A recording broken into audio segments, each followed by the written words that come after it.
नमस्ते दोस्तों, स्वागत है आपके हमारे चैनल पर। सोचिए एक ऐसे इंसान के बारे में जिन्होंने सिर्फ एक नहीं बल्कि दो देशों का राष्ट्रगान लिखा हो, भारत का जन गण मन और बांग्लादेश का अमार सोनाल बंगाला।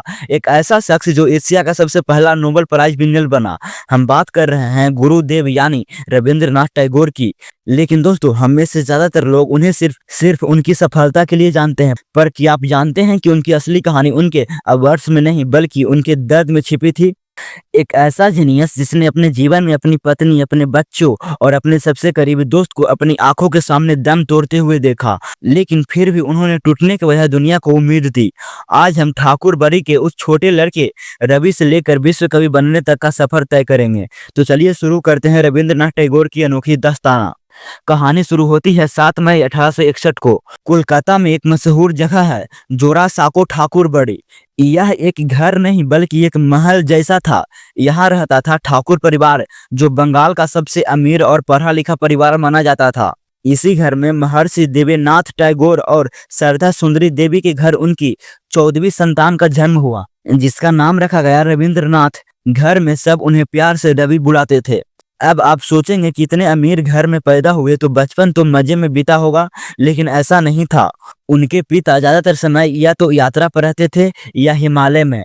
माँ घर की बड़ी जिम्मेदारियों में व्यस्त रहती थी, तो छोटा रवि अकेला था नौकरों की देखरेख में। उन्हें स्कूल की चारदीवारियां बिल्कुल पसंद नहीं थी। दोस्तों, आप यकीन नहीं करेंगे, लेकिन 7 से 8 साल की उम्र में उन्होंने कई स्कूल बदले, क्योंकि उन्हें लगता था कि स्कूल एक जेल की तरह है जो बच्चों की क्रिएटिविटी को मार देता है।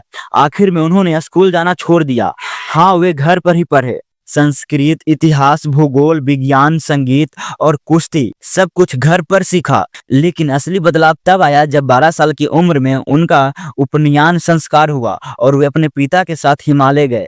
वहां पहाड़ियों में खुले आसमान के नीचे उन्होंने पहली बार महसूस किया कि असली जिंदगी क्या होती है। 16 साल की उम्र तक आते आते रवि ने अपनी पहली कविता अभिलाष पब्लिश कर दी थी। घर वालों ने सोचा लड़का होशियार है तो क्यों ना बैरिस्टर वकील बनाया जाए। 1878 में उन्हें इंग्लैंड भेजा गया लॉ की पढ़ाई पढ़ने के लिए, लेकिन टैगोर का मन काले कोट और मोटी किताबों में कहाँ लगने वाला था। वे वहां शेक्सपियर पढ़ते, संगीत सीखते और 1880 में बिना डिग्री लिए वापस आ गए।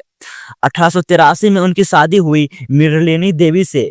लेकिन दोस्तों, टैगोर की जिंदगी का सबसे बड़ा इमोशनल टर्निंग पॉइंट शादी नहीं थी। उनकी जिंदगी में एक ऐसा इंसान था जो उनके सबसे करीब था, उनकी भाभी कंदवाली देवी।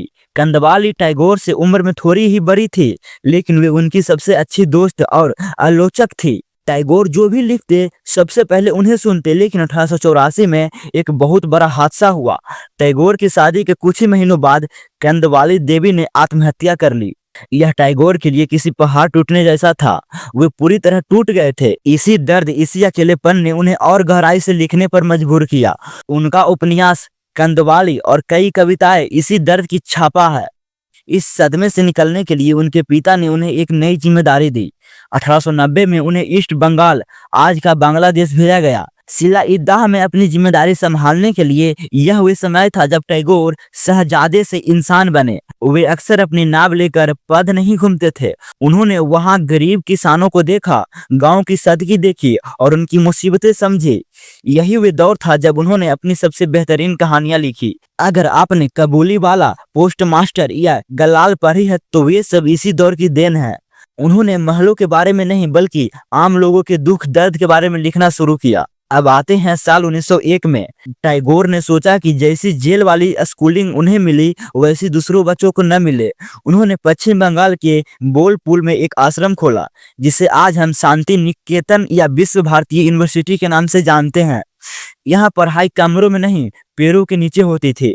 लेकिन दोस्तों, जैसे ही उन्होंने ये नेक काम शुरू किया, किस्मत ने उन पर हमला बोल दिया। अगला एक दशक, 10 साल उनके लिए नर्क से कम नहीं था। ध्यान से सुनिएगा। 1902 में उनकी पत्नी मृणालिनी देवी का देहांत हो गया। सिर्फ 9 महीने बाद उनकी बेटी रेणुका चली बसी। 1905 में उनके पिता महर्षि देवनाथ नहीं रहे और 1907 में उनके सबसे छोटे बेटे समेंद्रनाथ को हैजा हो गया और वो भी चल बसा। सोचिए उस इंसान की हालत। 5 साल के अंदर पत्नी और 2 बच्चे की चिता जलाई, घर खाली हो गया था। लेकिन यहाँ पर टैगोर की चरित्र निकल कर आता है। वे टूटे नहीं, बल्कि उन्होंने अपना सारा दर्द गीतांजलि में उड़ेल दिया। उन्होंने कहा था, जब मेरे पास कुछ नहीं बचा तब मुझे भगवान मिला। 1912 में टैगोर अपनी कुछ कविताओं को अंग्रेजी अनुवाद लेकर इंग्लैंड गए और वहां उनकी मुलाकात मशहूर कवि W.B. ईस्ट से हुई। जब ईस्ट ने गीतांजलि पढ़ी तो वे दंग रह गए। उन्होंने कहा कि ऐसी गहराई और ऐसी सदगी उन्होंने आज तक नहीं देखी। और फिर आया वो ऐतिहासिक दिन 1913। रविंद्रनाथ टैगोर को साहित्यकार नोबेल पुरस्कार मिला और वे पहले एशियन थे, दोस्तों पहले एशियन जिन्हें ये सम्मान मिला था। रातों रात पूरी दुनिया की नजर भारत पर पड़ गई। अंग्रेज सरकार जो भारतीयों को नीचा समझती थी, उन्होंने भी झुककर टैगोर को नमस्कार किया, यानी सर की उपाधि दी। लेकिन टैगोर सिर्फ एक कवि नहीं थे, वे एक सच्चे देशभक्त भी थे। उनका राष्ट्रवाद शोर मचाने वाला नहीं बल्कि दिल को झकझोरने वाला था। 1919 में पंजाब के अमृतसर में जलियांवाला बाग हत्याकांड हुआ। जनरल डायर ने निहत्थे लोगों पर गोलियां चलवाई। पूरा देश सदमे में था, लेकिन डर के मारे कोई कुछ बोल नहीं पा रहा था। तब टैगोर ने वे किया जो बड़े बड़े नेता नहीं कर पाए। उन्होंने अंग्रेजों के मुंह पर उनका दिया हुआ नाइटहुड का टाइटल वापस मार दिया। उन्होंने वाइसराय को चिट्ठी लिखी और कहा, समय आ गया है जब सम्मान के ये मेडल हमारे शर्म के घाव को और गहरा कर रहे हैं। मैं अपने देश के लोगों के साथ खड़ा होना चाहता हूँ। यही थी उनकी हिम्मत। अपनी जिंदगी के आखिरी सालों में जब लोग रिटायरमेंट लेते हैं, 60 साल की उम्र में टैगोर ने पेंटिंग करना शुरू किया। उन्होंने 2000 से ज्यादा पेंटिंग्स बनाई जो आज दुनिया भर के म्यूजियम में है। अल्बर्ट आइंस्टीन से लेकर मुसोलिनी तक दुनिया का हर बड़ा इंसान उनसे मिलने आता था, लेकिन शरीर अब साथ छोड़ रहा था। प्रोस्टेट और किडनी की बीमारी ने उन्हें घेर लिया था। 7 अगस्त 1941 को वही घर जोरासाको ठाकुर बड़ी जहां उनका जन्म हुआ था, वहीं 80 साल की उम्र में उन्होंने आखिरी सांस ली। उनके आखिरी शब्द थे, आमी भालो नाई, मैं ठीक नहीं हूँ। लेकिन जाने से पहले वे हमें इतना कुछ दे गए जो कभी खत्म नहीं होगा। रविंद्रनाथ टैगोर सिर्फ एक कवि नहीं थे, वे एक दार्शनिक थे, एक संगीतकार थे जिन्होंने 2000 गाने बनाए। रविंद्र संगीत एक चित्रकार थे और एक शिक्षक थे। उनकी कहानी हमें सिखाती है कि जीवन में चाहे जितना भी दुख आए, इंसान को रुकना नहीं चाहिए। अपने दर्द को अपनी ताकत बनाओ और दुनिया को कुछ ऐसा देकर जाओ कि सदियों तक तुम्हें याद रखा जाए। दोस्तों, टैगोर की कौन सी बात आपको सबसे ज्यादा इंस्पायर करती है? क्या वे उनका स्कूल छोड़ना या नाइटहुड वापस करना? कमेंट करके जरूर बताएं। अगर यह वीडियो आपको जानकारीपूर्ण लगा हो तो इसे लाइक करें और अपने दोस्तों के साथ शेयर करें। और ऐसे ही महान कहानियां के लिए चैनल को सब्सक्राइब करना ना भूलें। मैं मिलता हूं आपसे अगले वीडियो में, तब तक के लिए जय हिंद, जय भारत।